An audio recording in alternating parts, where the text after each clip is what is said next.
Welcome to this week's GV Bounce. I'm Marc McGowan. I'm Hannah Driscoll. We're going to take you through the final Goulburn Valley Football League round before finals, and it's probably not as exciting and there's not as much anticipation as we were hoping, is there? No, the Swans sort of put it away a bit last week with their win against Marupna. We were building up a couple of these games, looked like they were really going to shape the top six, but it doesn't look like there'll be that much of an effect, but you never know, stranger things have happened. Still a small chance. I mean, Seymour's obviously still they're hoping they can get in there behind the Swans, and the Swans obviously playing the bottom side. So look, it's going to be tough for Seymour, but you just never know what could happen. But we'll get to that game in a second. We'll start with Benalla and Euroa. Now we're back to round one again, and Benalla really announced themselves with this game in round one, smashed them by 50-60 points. So Euroa would like to think they can be a little bit more competitive this time. Yeah, well, Benalla actually looking like they're in with a chance to finish top two, if not minor premier. That would be a huge result, if things go their way with the Kyabram Tap game. Wooden spoon at a first, not bad, is it? Wooden spoon at a first, not bad. Obviously, they're still going to get through this week. They're not underestimating Euroa. Euroa is still looking to put a disappointing game against Seymour a couple of weeks behind them. They came very close last week to a win against Mansfield, so certainly not to be underestimated. Now, as you said, to get to be the minor premier, they need Tatura to beat Kyabram, and then they would obviously have to beat Euroa. So that's the scenario. I don't think it really matters first and second, but geez, it's a nice little feather in the cap, isn't it, to say you finished first after finishing last year. So. Yeah, and Coach Livermore was very excited with how they played last week against Seymour. Absolutely dominated. That was a danger game, wasn't it? That was a danger game, and they absolutely rose to the occasion. Seymour looking a little bit disappointing for a team that was playing for a finals position, but Benalla all over it. Luke Morgan saying it's probably the best game they've played in 5 or 6 weeks. So they're looking like they're in good form. Of course, they got Nick Warnock back this week. Their forward line's looking very good at the moment with those guys in. So it'll be interesting to see how they shape up against Euroa. Now onto the second game, Shepparton and Shepparton Swans. As we touched on at the start of the program, the Swans now, look, they're in pole position to get that 6th spot, but everyone's assuming they're going to smash Shepparton, especially after what happened to Shepparton last week against Shepparton United. But look, this might be the one that really stirs Shepparton up. Last game for Tim Little as well. You just never know. Look, it's very unlikely, especially after I watched the Swans sort of pulverise Marupna last Sunday. But look, they might already be thinking they're in the finals, so you never know. Complacency can set in. Yeah, no, Brett Waters' coach in today's paper said finals. They're not going to be talking Off about the it until they have had the heartbreak in the last couple of weeks. Yes. So whether that stirs them on, or whether they know, take that feeling, be like, we don't want to be feeling this after Saturday's game. So whether that spurs them on, we'll wait and see. But Shepparton very disappointing last week. But last game of the season, can they get that elusive win on the board? Doubtful. But Brody Avard won't be playing for the Swans. He hurt his groin late in last week's win against Marupna, and he hasn't obviously got up this week. But I don't think they'll be taking any risks ahead of finals, because they will likely be there. So look, I don't think we'll be seeing a close result, but you never know. You never know. Now, Mansfield and Seymour, this is the other probably pivotal game for this round. Seymour obviously need to beat Mansfield by more than what the Swans beat Shepparton by, assuming the Swans do beat Shepparton, which I think it's fair to assume. But look, going over to Mansfield, it's not a tough trip. It is a tough trip, I should say. And look, Mansfield's starting to fly in the second half. They're really starting to get going, and they're probably going to trouble the Lions. They have. They've been a side that's probably looking like they're shaping the 6th just as much as any side at the moment. Sort of a shame that some of these wins couldn't have come in the first half of the season. What a difference that might have made to their season. Mansfield's smaller ground can cause some teams issues. But Seymour, of course, last chance, and another coach going into his last game, possibly, if all things go the way they're looking for Shane Robertson. But hopefully they'll answer to that challenge after a disappointing game last week. Yeah, obviously we do hear the scores throughout the day on Saturday, so hopefully it is exciting, and we're sort of checking back and forth, and it's only 1% between Seymour and Shepparton Swans, so it's nothing.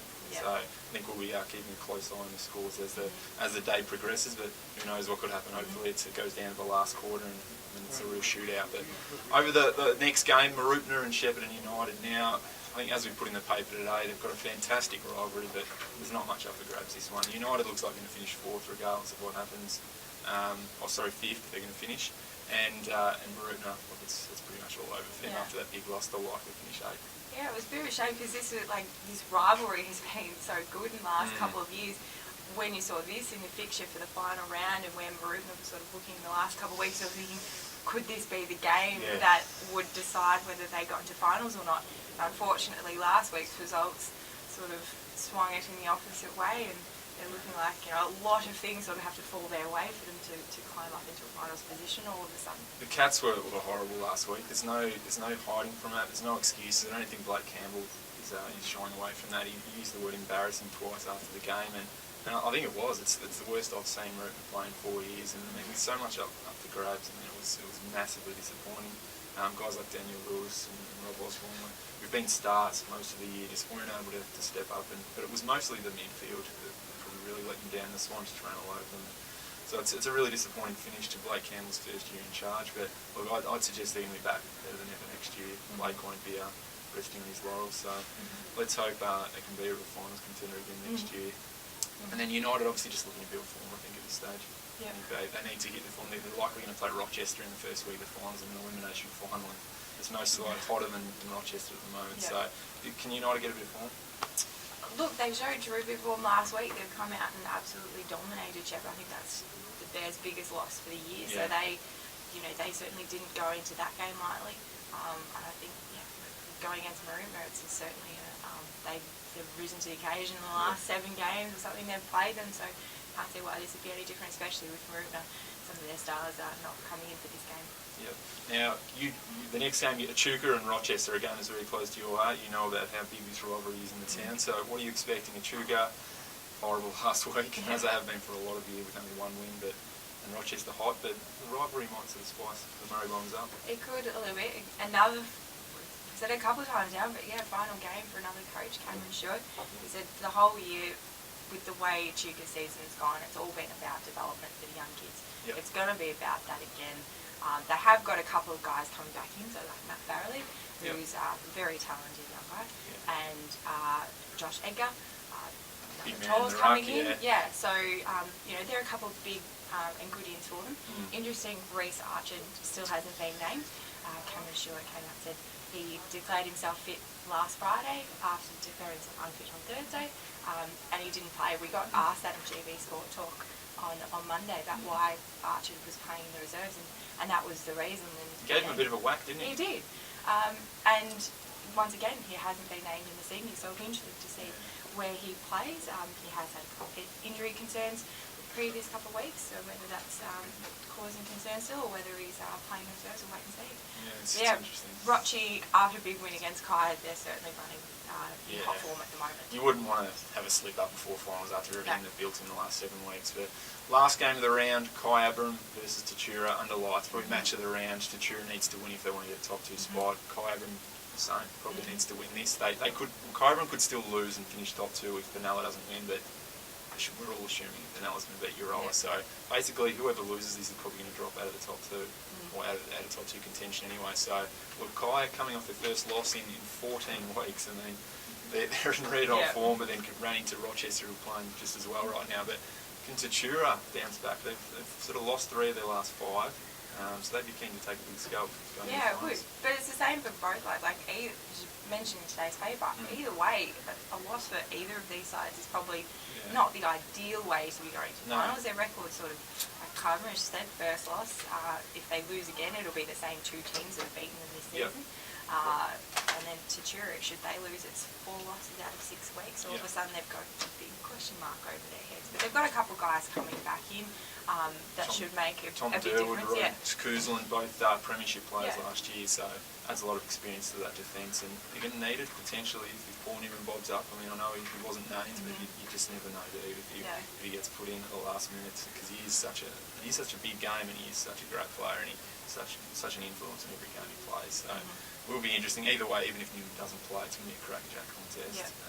Tatura, obviously the reigning premier, they're going to have a lot of pride in the line. Now, I know Scott Griggs talked a lot about during the year. It's a separate season, looking to last year, this year, different group of players, that sort of thing. But surely there's a bit of pride. You want to defend your title game. Yeah, absolutely. Like, if you want to be a serious contender in finals, you've got to be competitive, and if not winning, games like these. So, but you talked about different teams. Like these teams are almost completely different from even the first time they played each other earlier this year.